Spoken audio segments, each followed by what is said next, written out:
Good morning વિદ્યાર્થી મિત્રો. અગાઉના લેક્ચરમાં આપણે સ્વાધ્યાય 3.5 માં 1 થી 2 પ્રશ્ન છે એ જોયા હતા. એમાં આપણે અવિભાજ્ય અવયવ છે એ પાડ્યા હતા. આપણે એમાં અવિભાજ્ય વૃક્ષ એવું નામ આપ્યું હતું. બરાબર, આપણે એના અવયવો છે એ પાડતા હતા. નાનામાં નાના અવયવ સુધી છે આપણે પહોંચ્યા હતા. તો હવે આજે આપણે સ્વાધ્યાય 3.5 માં આપણે એનાથી આગળનો પ્રશ્ન છે જોઈએ. તો એમાં ત્રીજો પ્રશ્ન છે કે વિભાજ્ય સંખ્યાના અવિભાજ્ય અવયવ પાડવામાં આવે તો ઈ અવયવો છે ઈ કયા પડશે. હવે તો પહેલા તો કે વિભાજ્ય સંખ્યાઓ છે ઈ કોને કહેવાય અને અવિભાજ્ય સંખ્યાઓ કોને કહેવાય એના વિશે આપણે સમજી ગયા છે. ફરી એક વખત આપણે એની ચર્ચા કરી લઈએ કે વિભાજ્ય સંખ્યાઓ એટલે કે જેના અવયવો છે ઈ પડે, જેના અવયવો છે ઈ 2 કરતા વધારે પડતા હોય તો એને આપણે વિભાજ્ય સંખ્યાઓ કહે છે. અને અવિભાજ્ય સંખ્યા એટલે કે જેના અવયવો છે ઈ 2 કે 2 કરતા ઓછા હોય તો એવા અવિભાજ્ય જે સંખ્યા છે એને આપણે અવિભાજ્ય સંખ્યા કહીશું. તો વિભાજ્ય સંખ્યા એવી કઈ છે કે જે અવિભાજ્ય સંખ્યા સ્વરૂપે છે. તો આપણે એમાં હું 2 લઉં તો 2 છે એ એના અવયવ છે એ કેટલા પડશે તો કે 2 જ છે. કયા? તો દાખલા તરીકે મેં અહીંયા 2 લઉં છું, બરાબર, સંખ્યા મેં 2 લઉં છું તો 2 એટલે શું આવશે તો કે 1 દુ અને 2 એકા 2 એટલે આમાં અવિભાજ્ય અવયવની સંખ્યા છે એ કેટલી થઈ? અવિભાજ્ય અવયવની સંખ્યા તો કે 1 અને 2 એટલે ટૂંકમાં કે આ જે અવિભાજ્ય સંખ્યા મળી એમાં 1 છે અને પોતે એક સંખ્યા છે. એટલે આમાં જવાબ શું આવશે તો કે 1 અને પોતે. એટલે કે વિભાજ્ય સંખ્યાના અવિભાજ્ય અવયવ પાડવામાં કાં તો એ સંખ્યા પોતે હશે અને કાં તો એનો જે અવયવો છે એ શું હશે તો કે 1 હશે. તો આપણે એક ઉદાહરણ લીધું હતું જેમાં આપણે 2 કીધું હતું કે 2 છે એ વિભાજ્ય સંખ્યા છે. તો અહીંયા આપણે વિભાજ્ય સંખ્યામાંથી પણ અવિભાજ્ય અવયવો છે પડ્યા. અહીંયા 2 અવિભાજ્ય સંખ્યા કહેવાય છે, એના અવયવો પડે છે. તે કયા અવયવો પડે છે તો કે 1 અને પોતે કે જે સંખ્યા રહેલી છે તે.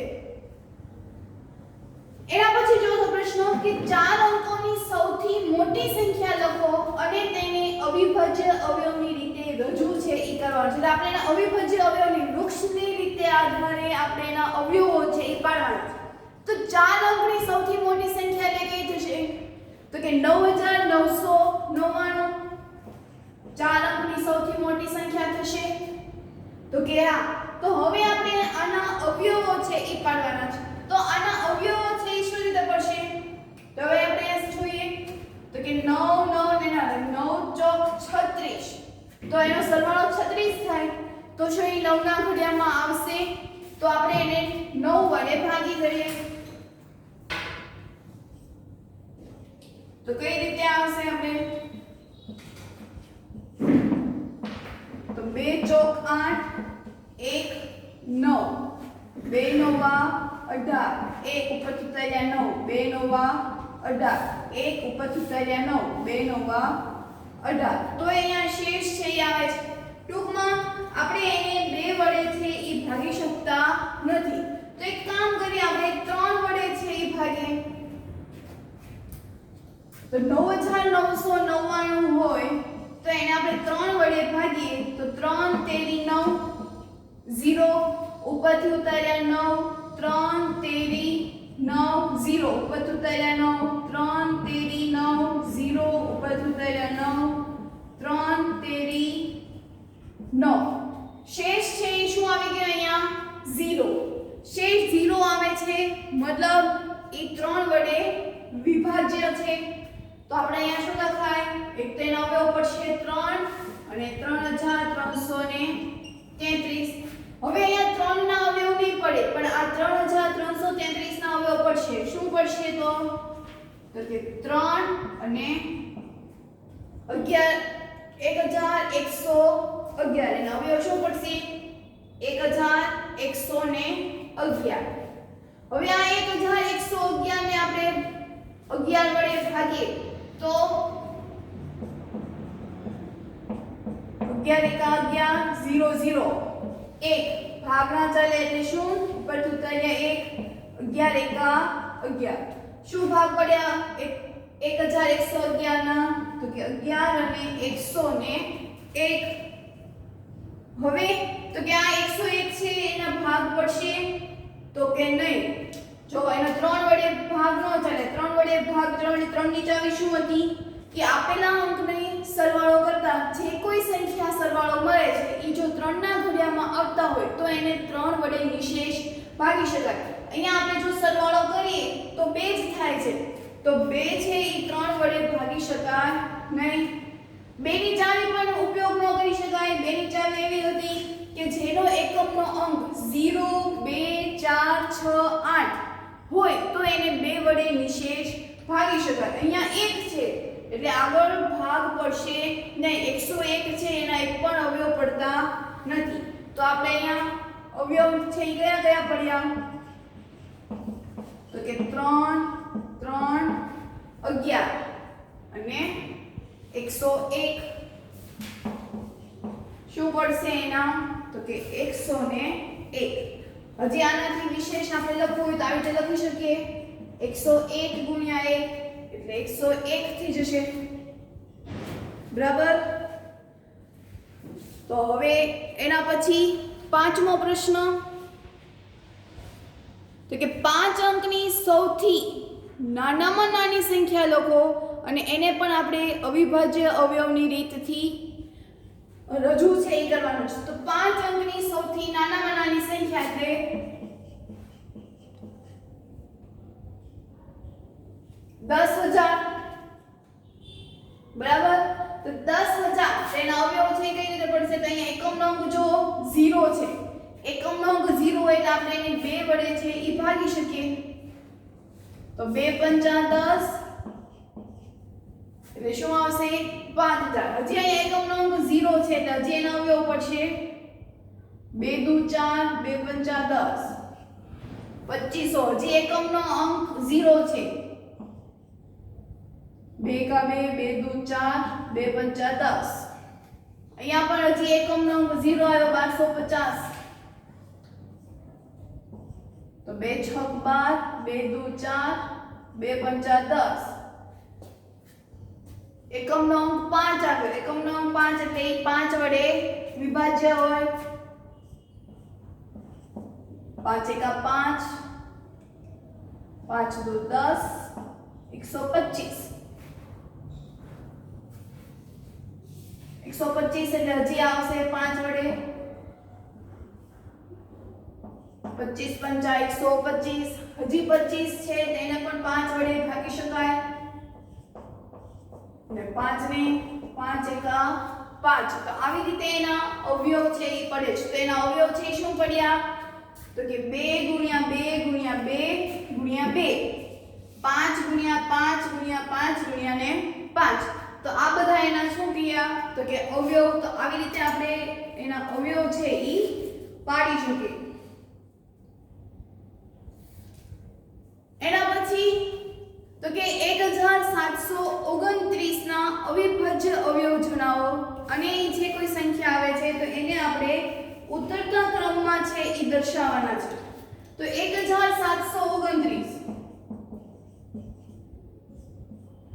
2 વડે ભાગ ચાલશે નહીં કેમ કે એકમનો અંક છે એ 9 આવ્યો છે તો 3 ની ચાવી વાપરવાની છે તો 3 ની ચાવી વાપરવા માટે 7 ને 3 10 ને 9 19 તો 19 છે એ 3 ના ઘડિયામાં આવશે નહીં 5 ની ચાવી ઉપયોગ થશે નહીં તો એના પછી 7 ની ચાવી તો 7 ની ચાવી જો ઉપયોગ કરવી હોય તો 247 સત્તા શું થશે 1729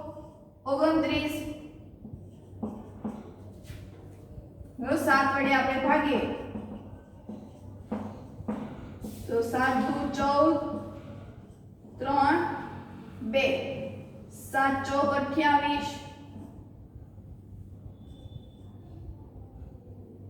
4 એટલે 49 ને 7 49 તો 247 ના પણ હજી અવયવ પડશે શું પડશે તો પહેલા તો હવે 7 નો ઉપયોગ થશે નહીં 9 ની ચાવી તો એમાં તો 3 ની ચાવીનો ઉપયોગ થતો હોય, સીધી 13 ની ચાવી, તો 13 વડે આપણે ભાગી જોઈએ તો 247 ભાગ્યા 13, 13 એકા 13,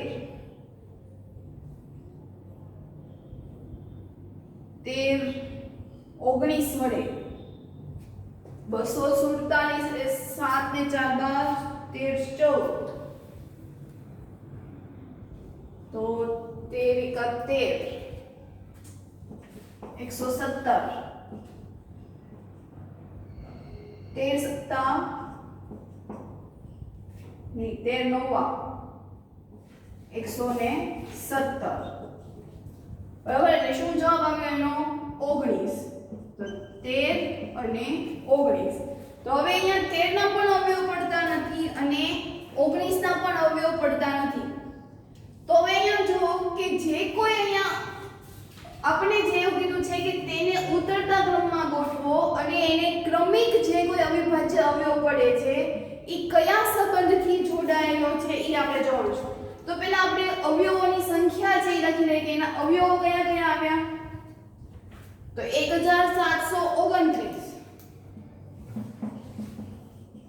બરાબર 7 13 19 247 બરાબર.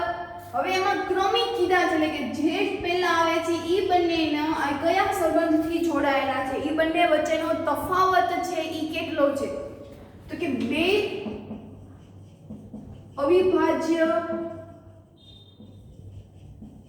અવયવો વચ્ચેનો તફાવત.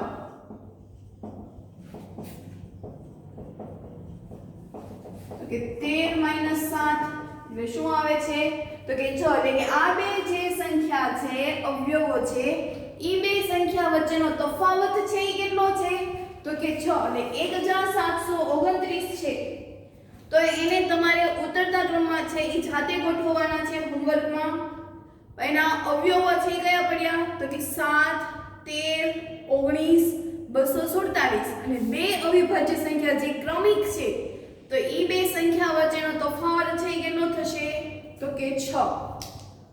બરાબર. તો હવે એના પછીના આગળના પ્રશ્નો છે એ જોઈએ. એના પછી 7મો પ્રશ્ન તો કે ત્રણ ક્રમિક સંખ્યાઓનો હંમેશા 6 થી વિભાજ્ય હોય એવી સંખ્યા છે એ જણાવવાની. તો આવા કેટલાક ઉદાહરણો છે આપણે લખવાના છે કે જે ક્રમિક સંખ્યા હોય અને ઈ સંખ્યાઓને આપણે 6 વડે વિભાજ્ય હોય. તો પેલા ક્રમિક સંખ્યા એટલે આપણે દાખલા તરીકે હું લઈ લઉં 2. ક્રમિક કીધી છે એટલે લાઈનમાં જ આવી જોઈએ. તો 2 + 3 + 5. તો જો આવી રીતે હોય સોરી 4 તો આની ક્રમિક સંખ્યા કહેવાય. પણ આ સંખ્યા છે શું ઈ 6 વડે વિભાજ્ય છે? ત્રણ ક્રમિક સંખ્યાઓનો અવયવી 2 × 3 × 4 એટલે 2 તેરી 6 6 ચોક 24. તો આ 24 છે ઈ 6 વડે વિભાજ્ય છે તો કે હા 6 ચોક 24 એટલે 6 નો અવયવી. અવયવી એટલે આપણે પણ સમજ્યા હતા કે 6 ના ઘડિયામાં જે કોઈ સંખ્યા આવે એને આપણે અવયવી છે ઈ કહેશું. હજી એક ઉદાહરણ લઈએ તો કે 1 × 2 × 3 તો 3 દુ 6 તો 6 નો અવયવી 6 થશે. તો આ પણ એ 6 નો અવયવી થઈ ગયો. એના પછી હજી એક ઉદાહરણ છે આપણે લખીએ તો કે 4 × 5 × 6 4 × 5 × 6 4 પંચા 20 20 છગ 120. તો એ 20 નો અવયવી કેવા છે? બરાબર 120 છે ઈ 6 ના ઘડિયામાં આવશે. તો આવી રીતે તમારે હોમવર્કમાં બીજા 5 સંખ્યા છે ઈ હોમવર્કમાં કરવાના છે. બરાબર. અહીંયા મેં તમને 3 ઉદાહરણ છે શીખવાડ્યું.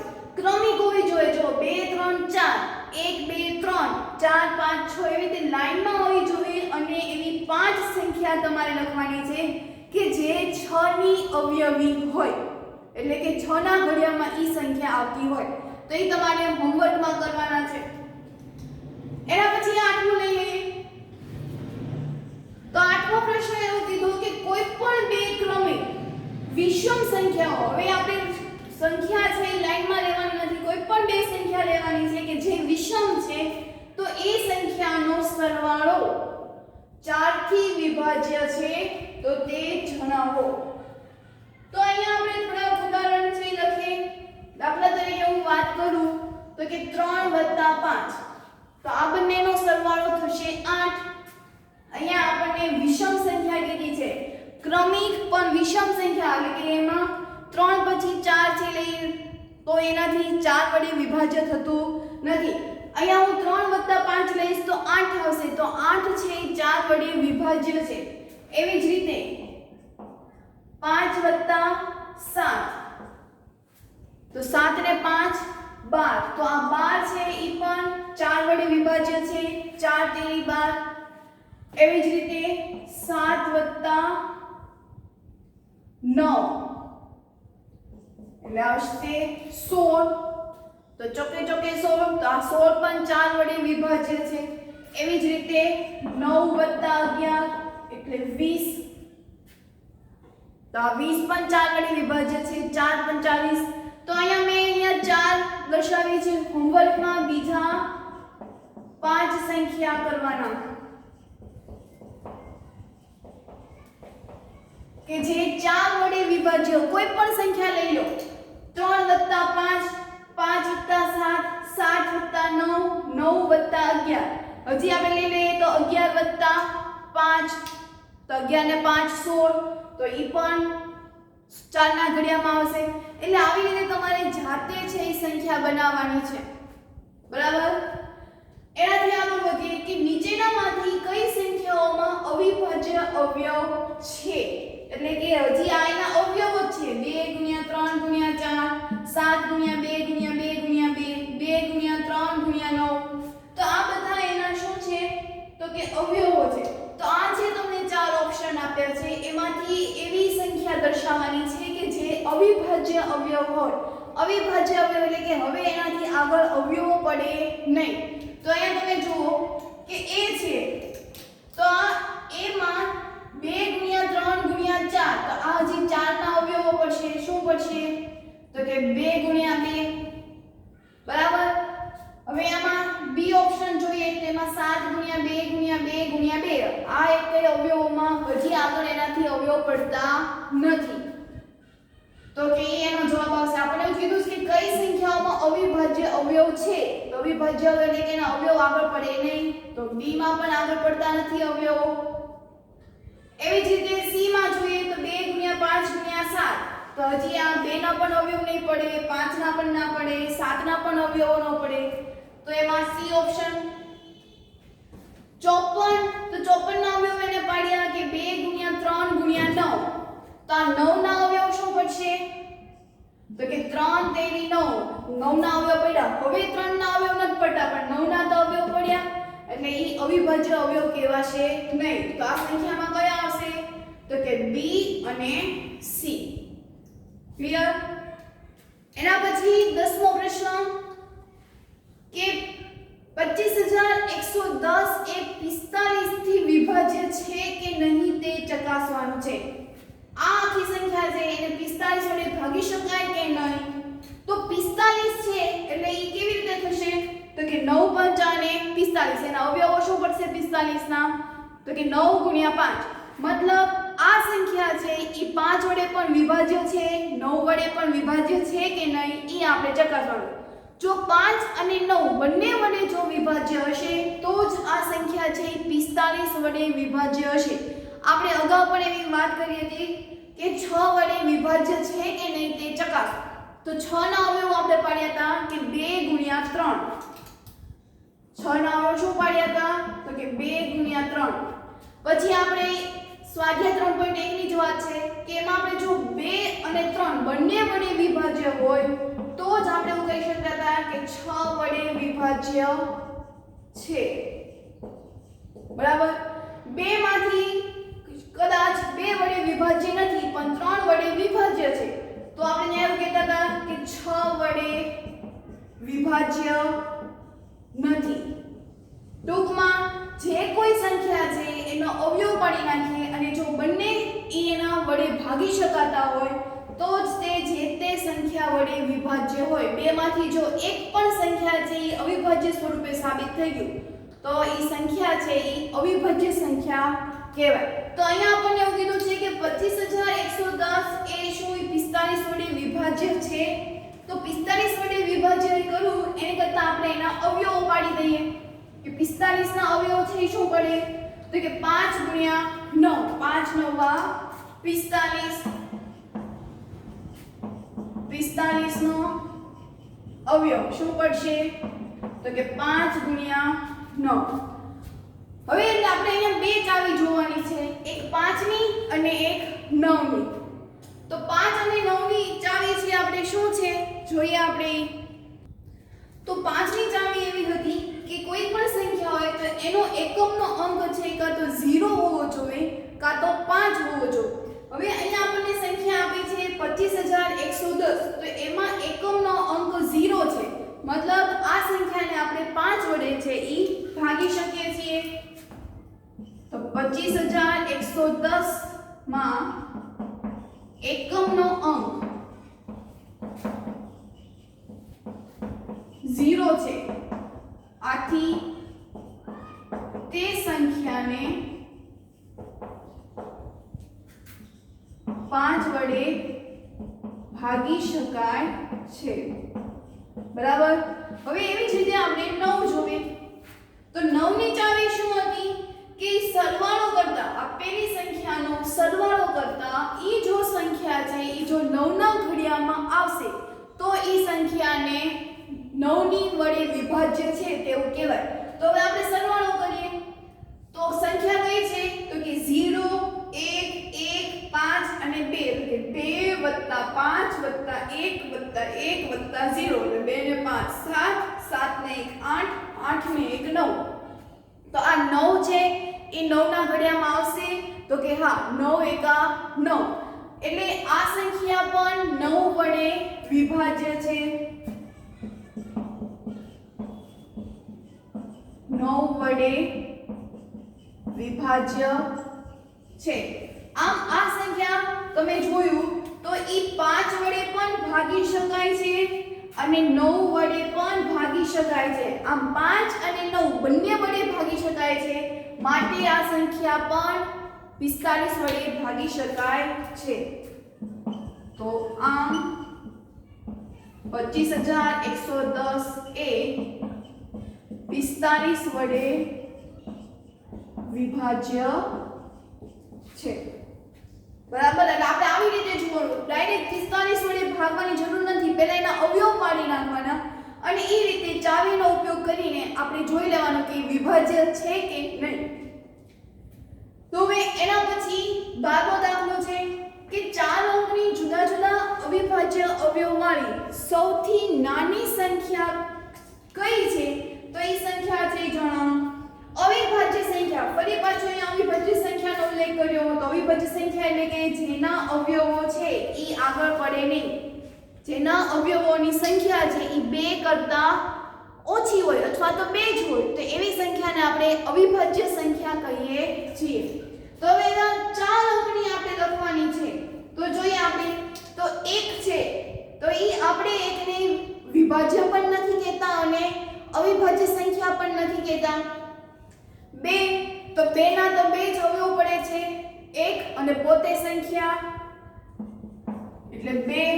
પછી 3 તો 3 માં પણ એવું થશે, 3 એકા 3 ને 1 તેરી 3 એટલે એના પણ અવયવ હશે. 4 ની વાત કરીએ તો 4 ના અવયવ પડશે કયા 4 એકા 4 1 ચોક 4 2 દુ 4 એટલે એના અવયવ કેટલા પડ્યા 3. તો અહીંયા આવશે નહીં એટલે 3 છે એટલે શું કહેવાશે વિભાજ્ય સંખ્યા. એટલે 4 નો સમાવેશ નહીં થાય. 5 લઈએ તો 5 ના પણ 2 જ અવયવ પડશે, 1 પંચો 5 અને પોતે સંખ્યા એટલે 1 અને પોતે એટલે 5. પછી 6 તો 6 ના અવયવ શું પડશે 6 એકા 6 1 6 6 2 તેરી 6 3 દુ 6 એટલે એના અવયવ કેટલા પડ્યા 4 એટલે ઈ વિભાજ્ય કહેવાશે 7 લઈએ તો 1 સત્તા 7 7 એકા 7 એના પણ અવયવ કેટલા પડ્યા 2 જ તે એટલે ઈ સંખ્યા કઈ થઈ 7 તો આવી રીતે આપણે ચકાસવાનું છે કે કઈ સંખ્યા વિભાજ્ય છે કઈ સંખ્યા અવિભાજ્ય છે તો હવે આ સંખ્યા આપણને મળી ગઈ 4 અંકની જ તે કીધી હતી તો ઈ સંખ્યા છે એનો ગુણાકાર છે કયો મળશે તો અહીં આપણે જોઈએ તો 2 તેરી 6 6 પંચા 30 30 ગુણ્યા 7 7 તેરી 21 અને તે સંખ્યા કઈ થઈ તો કે 210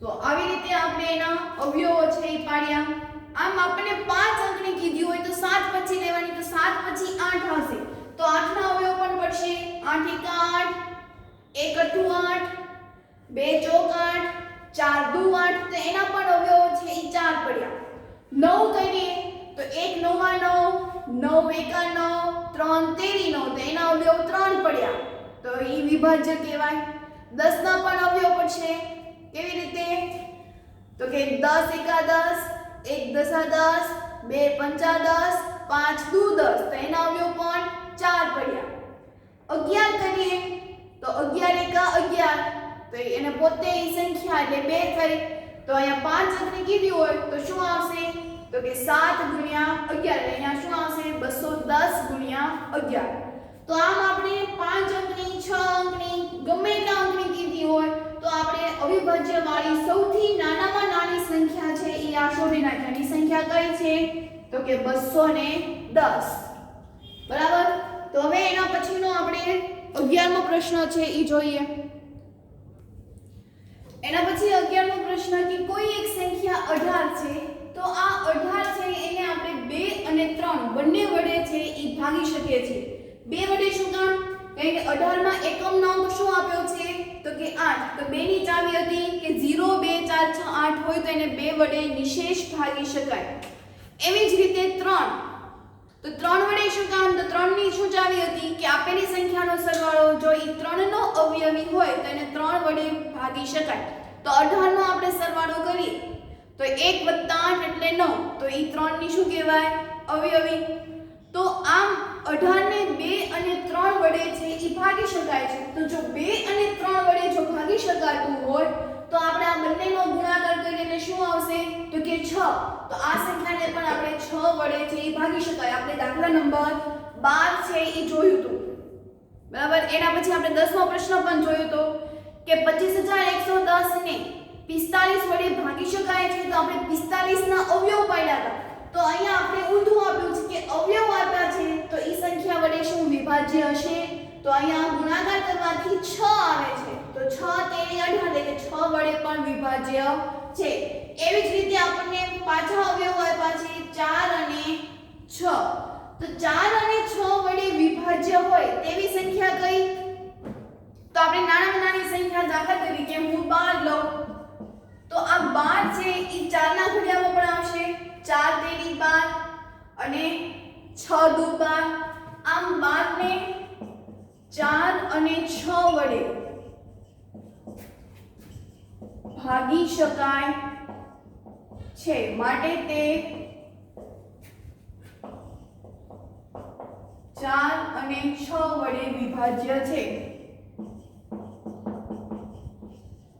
આપણે એના અવયવોની વાત કરી હવે જો હું 4 ગુણ્યા 6 કરું તો 4 6 24 તો આ 24 છે શું ઈ 12 વડે વિભાજ્ય છે આપણે 12 ને 24 વડે ભાગી શકીએ તો કે નો ભાગી શકાય કારણ કે અહીંયા 24 છે 12 ને 24 વડે ભાગી શકાતા નથી પણ 24 ને 12 વડે ભાગી શકાય આવી રીતે શક્ય બને બરાબર પણ આવી રીતે કોઈ દિવસ શક્ય બને નહીં એટલે કે 24 ને 12 ને આપણે 24 વડે ભાગી શકતા નથી એટલે અહીંયા 4 6 24 થઈ ગયા પણ 4 અને 6 બંને સંખ્યા વડે આ 12 છે એ વિભાજ્ય છે પણ આ સંખ્યા વડે 12 વિભાજ્ય નથી તો આથી 24 વડે વિભાજ્ય નથી બરોબર સંખ્યા કઈ આવી 24 જેવી રીતે અહીંયા 2 તેરી 6 તો આ 6 છે એને ભાગી શકીએ 18 ને આપણે 6 વડે ભાગી શકીએ પણ અહીંયા તો 24 આવ્યા તો આપણે 12 ને 24 વડે ભાગી શકતા નથી એટલે આપણે શું લખવાનું છે 24 વડે ભાગી શકતા નથી આમ અહીંયા આપણે સ્વાધ્યાય 3.5 છે પૂર્ણ કર્યો એની સાથે આજનો લેક્ચર પણ પૂર્ણ કર્યો હોમવર્કમાં ફરી એક વખત તમારે લોકોએ આખો સ્વાધ્યાય છે એ એકવાર કરવાનો છે સાથે તમારે ઘડિયા પણ લખવાના છે તો હવે બીજા લેક્ચરમાં આપણે એનાથી આગળનો સ્વાધ્યાય છે એ જોઈશું